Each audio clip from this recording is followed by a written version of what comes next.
Assalamualaikum warahmatullahi wabarakatuh. Ketemu lagi dengan saya Bribka Suyono. Tentunya masih di channel Suyono Listrik. Dan sepertinya juga masih membahas seputaran anxiety disorder. Apa kabar Anda semua? Saya doakan semoga Anda selalu sehat, baik jasmani maupun jiwani, dimudahkan segala urusannya, dilimpahkan rezekinya, disehatkan badannya, dipanjangkan umurnya, dan yang lebih utama, kita semua segera lepas dari anxiety disorder.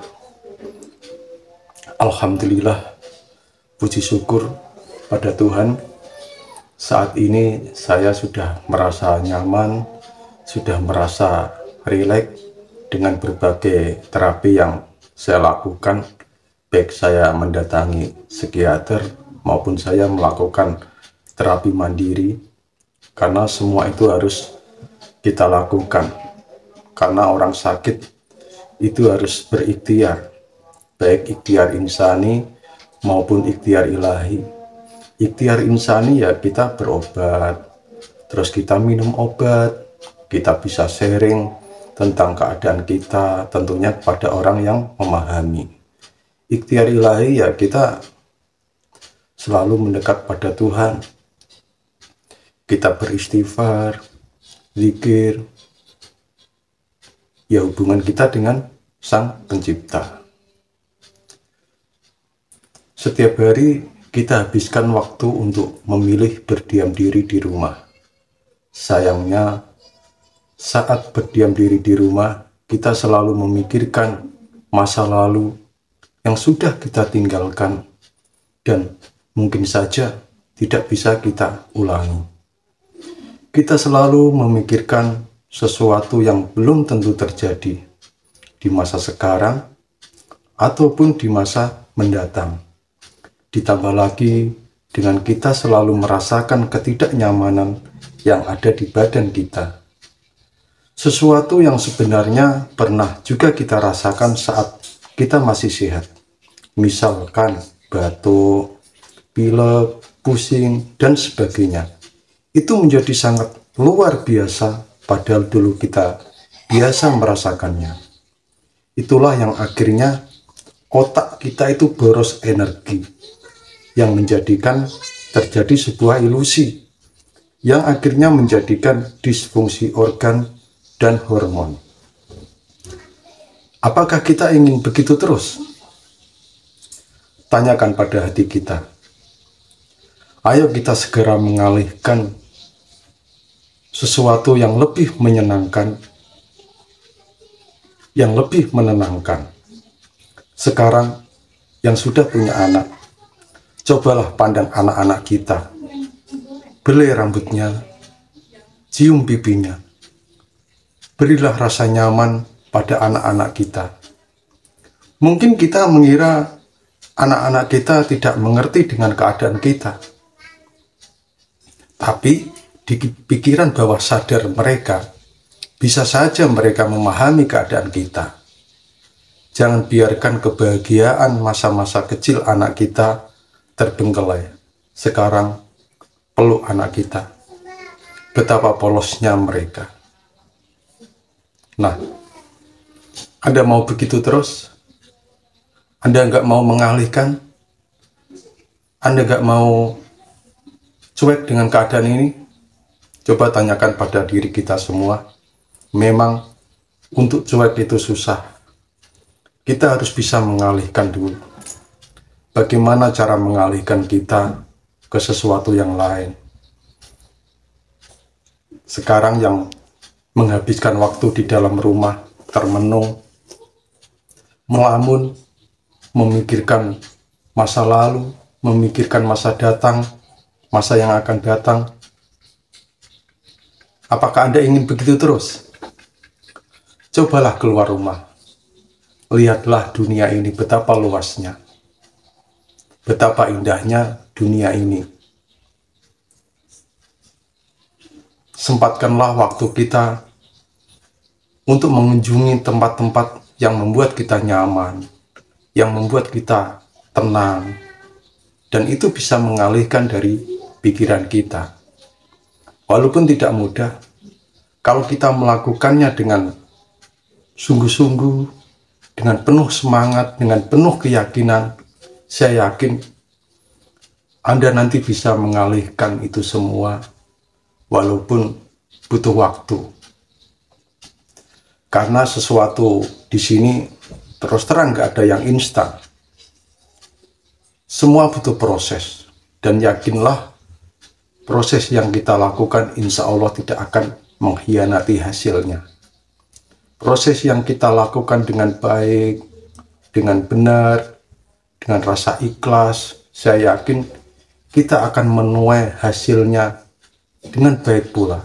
Walaupun kadang terjadi yaitu kita sudah melakukan yang terbaik, tetapi akhirnya kita mendapatkan yang belum kita inginkan. Itu kan yang menginginkan Anda. Mungkin yang Anda inginkan tidak sesuai dengan apa yang harus Tuhan berikan kepada kita. Begitu. Jadi kalau kita merasa doa kita kok, atau doa saya kok nggak cepat dikabulkan ya, ingat Tuhan mungkin mengabulkan doa kita di waktu yang tepat, bukan di waktu yang cepat. Yang penting kita sudah berusaha melakukan hal-hal yang baik buat orang lain maupun buat diri kita. Maka disitulah kita harus lebih menikmati proses ini. Semua yang kita rasakan saat ini, kita harus menyadari bahwa ini adalah konsekuensi kita. Kita nggak menyalahkan diri kita, enggak. Ya, ini lebih kita untuk introspeksi diri. Bahwa ya, apa yang kita dapat saat ini, itu adalah benih yang kita tanam pada masa lalu. Dan apa yang kita akan dapatkan pada masa nanti, itu adalah benih yang kita tanam pada saat ini. Kalau misalkan kita itu sudah terlanjur menanam benih-benih yang tidak baik di masa lalu, ayo kita belajar bersama-sama untuk saat ini kita menanam benih-benih yang baik agar kita bisa mendapatkannya di masa yang akan datang. Memang kita tidak bisa menghentikan badai. Kita hanya bisa menunggu badai itu selesai. Dan yakinlah, badai itu pasti berlalu. Semua itu akan indah pada waktunya. Tentunya di sini kita juga harus melakukan hal-hal yang membuat kita itu tenang, membuat kita itu nyaman, gitu. Nah, terus hal apa yang harus kita lakukan yang membuat kita itu tenang, nyaman? Nah, nanti sebenarnya itu akan Anda temukan sendiri. Belajar dari kesalahan kita. Berguru dari pengalaman kita. Nanti kita akan bisa menemukan sendiri. Karena apa? Mungkin cara saya itu beda dengan cara Anda. Dan itu bisa karena pencetusnya atau penyebabnya itu berbeda-beda. Mungkin saya itu mengalami ini karena saya melakukan ini, sifat saya ini, dan sebagainya. Nah, bisa saja itu beda dengan Anda. Pencetusnya itu apa? Gitu.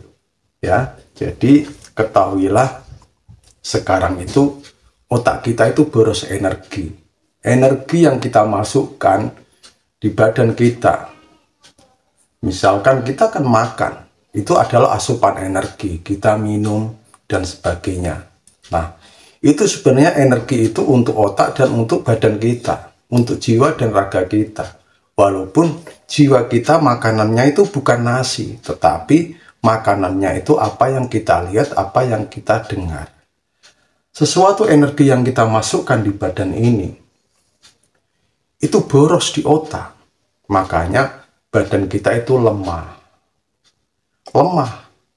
capek, tidak beraktivitas, karena habis di energi. Sekarang logikanya begini, saat kita itu stres, kita itu sedih, badan kita itu capek. Itu sudah biasanya begitu. Tapi kalau badan kita capek karena olahraga, ya belum tentu pikiran kita capek. Tetapi capek pikiran itu sangat mempengaruhi di badan kita. Nah, kalau otak kita itu sudah boros energi, ini analisa dari saya ya, ini saya nggak mencontek orang lain. Kalau otak kita itu boros energi, maka terjadi disfungsi organ, disfungsi hormon. Ya, organ-organ kita mengalami yaitu sesuatu yang tidak nyaman. Padahal organ kita itu tidak bermasalah, tidak ada penyakit di misalkan di jantung kita, di ginjal kita, itu tidak ada suatu penyakit. Cuma karena disfungsi organ, ya kerjanya sembarangan begitu. Misalkan dada kita berdebar dengan kencang, itu kan perasaan kita. Tapi setelah dilakukan EKG, ternyata jantung kita baik-baik saja. Atau yang lain, mungkin Anda sering pusing dan sebagainya. Setelah mungkin ada melakukan CT scan kepala, normal saja kok, nggak ada apa-apa. Tapi kenapa ini dan ini gitu. Nah, itulah disfungsi organ. Ini analisa saya. Kalau ini kontroversi, ya Anda tinggalkan saja gitu. Terus disfungsi hormon. Otak itu menghasilkan hormon apa saja ya, misalkan endorfin, serotonin dan sebagainya. Mohon maaf kalau salah, dikoreksi ya. Nah, karena sudah boros energi, terjadi sebuah ilusi, akhirnya hormon-hormon itu mungkin saja minimal, atau mungkin saja tidak menghasilkan. Makanya seorang psikiater itu memberi obat, ya, memberi obat yang bisa meningkatkan serotonin dan sebagainya itu. Padahal hormon endorfin juga atau hormon kebahagiaan itu bisa dihasilkan dengan kita berolahraga, kita makan dan sebagainya, pokoknya yang menyenangkan gitu. Tapi tetap saja kalau kita lakukan yang namanya kita memikirkan sesuatu yang nggak perlu kita pikirkan, tentunya otak boros energi. Kalau otak boros energi, membuat kita itu lemah badan, terjadi juga disfungsi organ dan hormon gitu. Nah, itu adalah logika-logika saya, analisa-analisa saya. Kalau ini kontroversi menurut Anda, tinggalkan saja. Ya, kita di sini itu berbagi. Saya mengemukakan pendapat, kita saling menghargai pendapat satu dengan pendapat yang lain. Saya melakukan logika begini, analisa-analisa begini, tidak ngawur. Ya, tentunya ada dasar atau referensi-referensi. Selain itu, saya juga melakukan pengamatan terhadap diri saya. Dan saya melakukan pengamatan juga pada orang-orang di sekitar saya mengalami anxiety disorder. Karena banyak juga teman saya mengalami anxiety disorder, psikosomatik, asam lambung, gitu. Jadi kalau pandai, kita nggak boleh menggurui. Ya, kalau tajam, jangan melukai. Dan kalau cepat, jangan mendahului. Kecuali lari maraton. Cepat-cepatan. Nah, ayo semangat.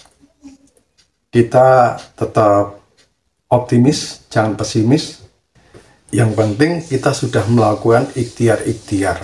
Ya, baik ikhtiar insani, ikhtiar ilahi. Nah, karena kita sudah melakukan ikhtiar, ya sudah. Nanti hasilnya Tuhan yang akan menentukan. Tentunya Tuhan juga akan melihat ikhtiar apa yang kita lakukan itu. Begitu. Ya, jadi serahkan pada Tuhan. Sudah, kita itu milik Tuhan. Mau Tuhan itu kita sembuh kapan kita sembuh, itu terserah Tuhan. Ya, karena Tuhan akan mengabulkan doa kita itu di waktu yang tepat. Gitu. Nah, sekarang sudah kita ikhlaskan semuanya, walaupun ini susah. Ikhlas itu mudah diucapkan dengan mulut, tetapi susah dilakukan di dalam hati kita. Ya, kita ikhlas, kita menyadari semua. Pokoknya sudah, kita serahkan semua ini pada Tuhan. Sudah, itu sudah membuat kita tenang. Ya, kita itu masih punya Tuhan. Kita itu tidak orang yang anti Tuhan. Kita percaya kok Tuhan itu pasti akan mengabulkan doa kita. Tentunya Tuhan juga akan melihat proses yang sudah kita lakukan. Gitu. Semua syariat-syariat, ikhtiar-ikhtiar yang sudah kita lakukan, nanti biarlah Tuhan yang akan menilainya. Kita tidak bisa menilai sendiri, termasuk ibadah kita diterima atau tidak. Kita nggak tahu. Yang tahu hanya Tuhan. Gitu. Ikhlaskan semua, lepaskan.